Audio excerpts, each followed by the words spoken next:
Thank you, Jesus. Oh, my goodness.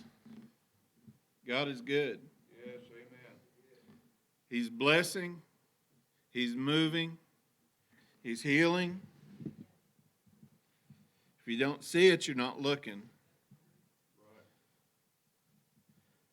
The Bible says to be sober, vigilant, because there's an adversary.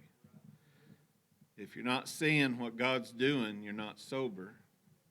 You're not being vigilant. Right. The Bible also says he's a rewarder of those that diligently seek him. There's reason to be diligent. Amen. Because man's reward is one thing. The reward from God Almighty is totally different. Totally gooder. Amen? That's right. Let's go to the Lord in prayer. Heavenly Father, as we come before you, we thank you and we praise you for who you are and for what you've done for us, for what you've given us, Father. Thank you for this opportunity we have to be in your house, to listen to your word, to hear your word, Father, and to bring it into our hearts, to apply it to our lives, that we can go forth from here and be brighter lights, be stronger in your love, be stronger in your word, a soldier in your army. We thank you for it. We praise you for it. In Jesus' name, amen. Bless the Lord. Anybody interested in being a soldier? Hallelujah. You know, a soldier's not real wishy-washy about things. That's right. They get their mind set on something and they're going to achieve what they set out to do unless they die. Right? Father, that's right. We need to be more like that. Turn to Matthew chapter 4.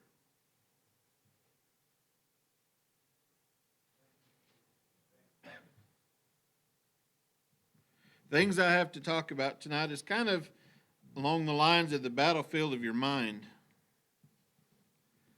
Because in the day that we're living in, there's so much opportunity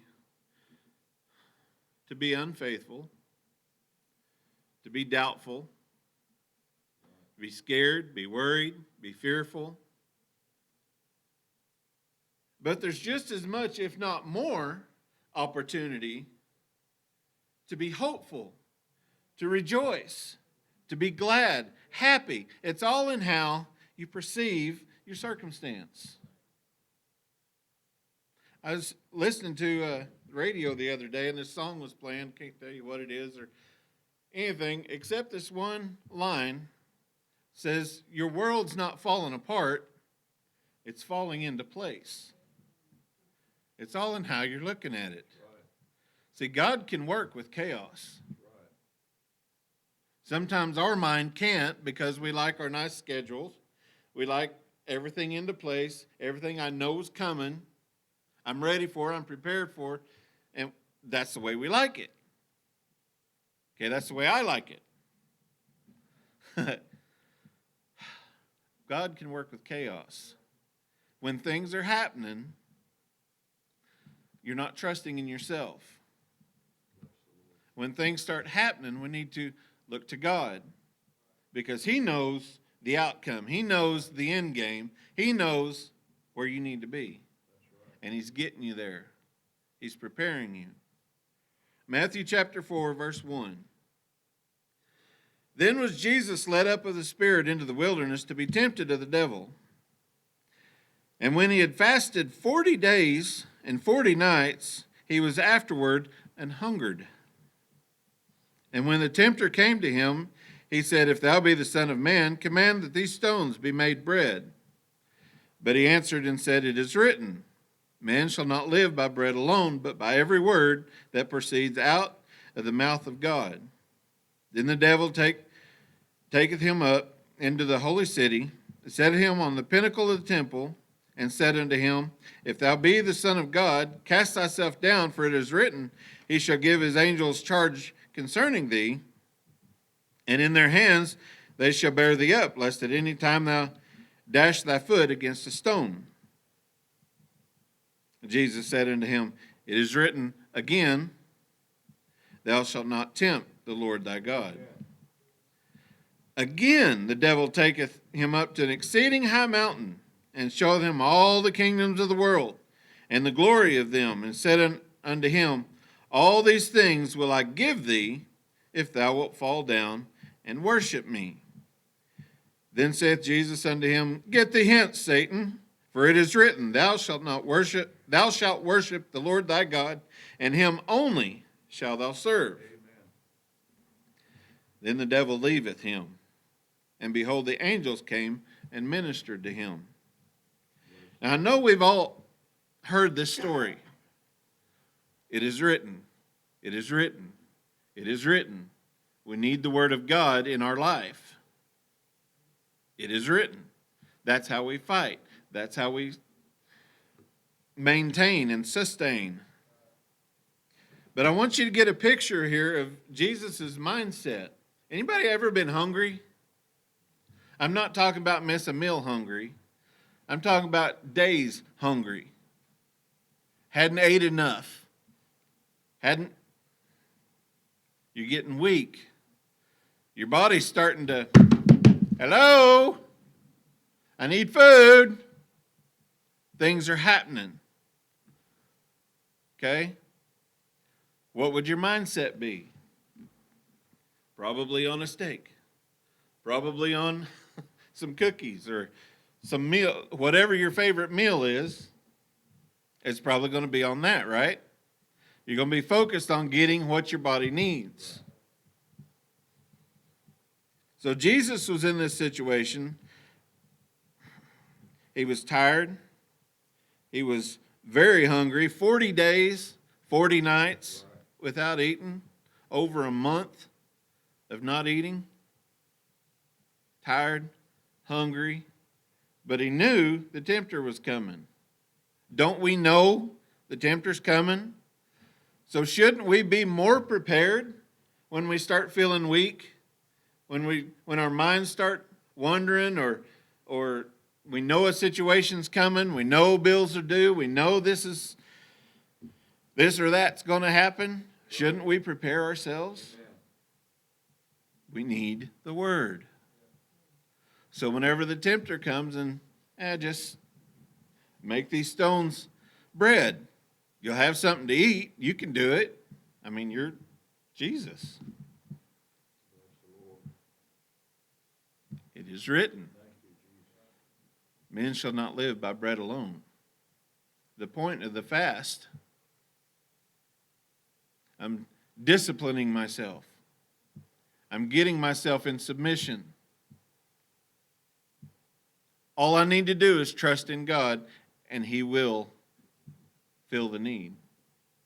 So what Satan does is the very next temptation, he uses the word. Okay, if you're going to use the word, I'll use the word. But it's not right. It's twisted just enough to where it makes sense, but it ain't right. It's written, don't tempt the Lord your God. All right. We got this. Let's go up here. Look at all this out here. Look at all this. All you got to do, take a knee, worship me, and you can have all this. Where would your mindset be on that one? So all I have to do is just one knee, just real quick, like a 5-second thing, or don't give in to the temptation even a little. Right. See, Jesus didn't give in even a little. The Bible doesn't say anywhere in there that he thought, well, maybe if I, maybe just this once, maybe one of these stones I could turn to a roll and just suffice just a little because I'm in need and I deserve.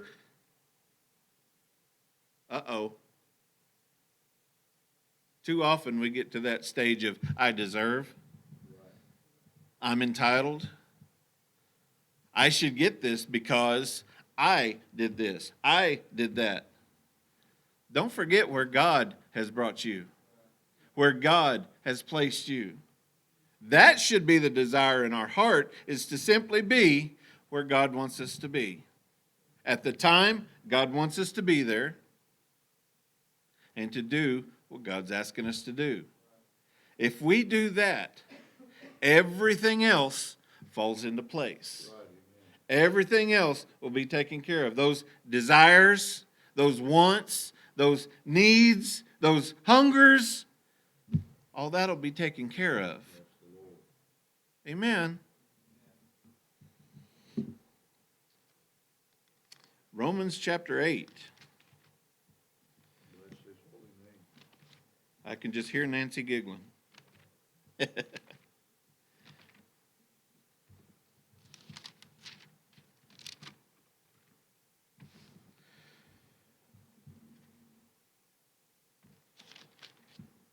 Romans chapter 8 and verse 28. And we know That's right. that all things work together for good to them that love God. Everybody love God? Amen. Amen. To them who are the called according to his purpose. That's it. That's us. We love God. We're called according to his purpose. So know, you got to know all things will work together for good. It could be the big hairy deal. It might be something a little simple. But all things are going to work together for your good. God's going to work it out. God's got this. When you're sitting in your room all by yourself, we got a lot of people quarantined right now.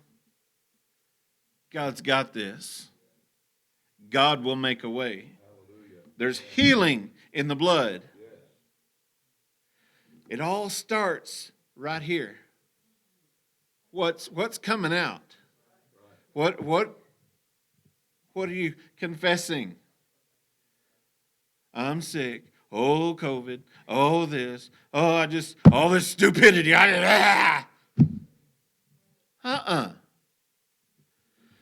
God's got this. Amen.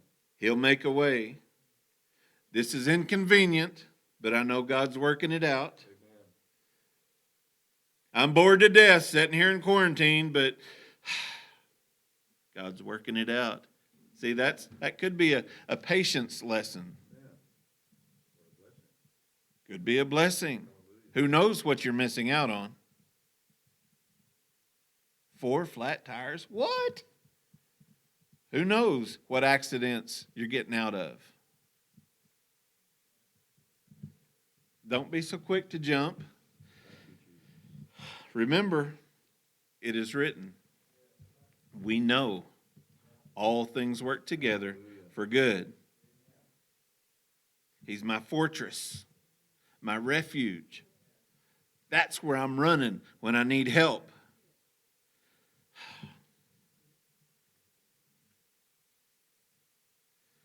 Well, we might as well read the last part of that chapter, verse 37. Nay, in all these things, we are Yes, that's right. more than conquerors Bless the Lord. through him that loved us. Amen. For I am persuaded. See, there's the mindset. Amen.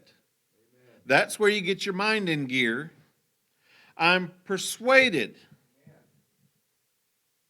that neither death nor life, nor angels, nor principalities, nor powers, nor things present, nor things to come, nor height, nor depth, nor any other creature shall be able to separate me from the love of God, That's right. which is in Christ Jesus our Lord. Bless the Lord. Amen. It's a mindset.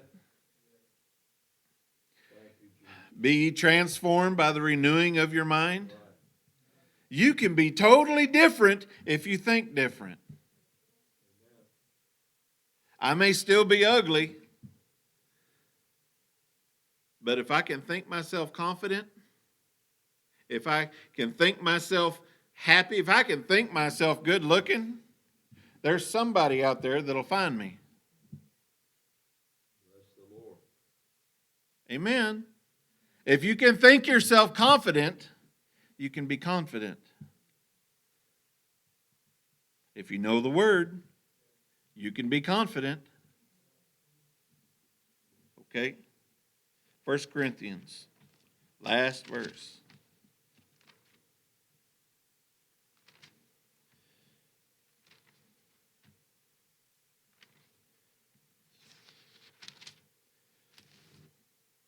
Thank you, Jesus.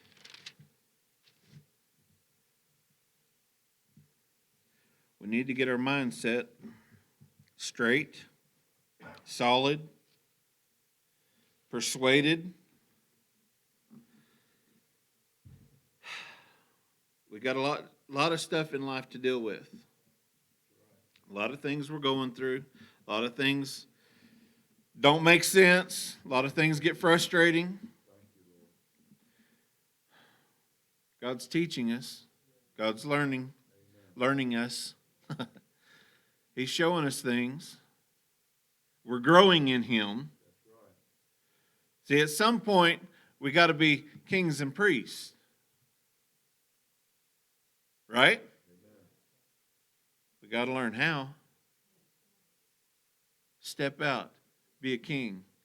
Be a priest. Think on these things.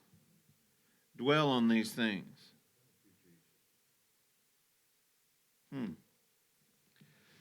1 Corinthians chapter 15, verse 57. But thanks be to God, which gives us the victory Amen. through our Lord Jesus Christ. That's right. Gives you the victory. We have it. It's yours. Hallelujah. There you go. What are you going to do with it? Hide it? Sit on it? Stick it in the closet? Wear it. Thank you. Be confident. He give you the victory. There you go. Therefore, my beloved brethren, be ye steadfast. Amen. Steadfast. Unmovable. Always abounding in the work of the Lord. That's right. Amen. Get out there and do what He's asking you to do. He's called each and every one of us to His purpose, according to His purpose. Step up to the plate. Let's be steadfast, unmovable, always abounding in the work of the Lord. For as much as you know that your labor is not in vain in the Lord. That's right. Amen. If you're using the Word says it's not going to come back void. Amen. It's going to accomplish what it's sent forth to do. Use the Word. Speak the Word. Know the Word. If you've got time, you're not doing something, read some Word. Thank you, Jesus. One thing I've heard from a lot of people, well, I just don't know what to study. I just don't know what to look up. Start somewhere. Amen. Whether it's flip open your Bible and start reading, whether it's, I remember this story about a man building a boat. Oh, and you look it up and you find it. And you read the story. Or start at the beginning. It doesn't really matter so much where you read, as long as you're reading. You're getting Word in here. Because the more you do, the more He'll show you other things. And you reference this, you reference that. And before long, whoa, you know a whole lot more than what you thought you did. Confidence, Thank check. you, Jesus. Praise the Lord. Faith growth, check. Brighter light, Amen. Thank you, Jesus. Let's find us a place to pray. Ask the Lord to help us be steadfast, confident, unmovable, always abounding. Amen. Let's pray.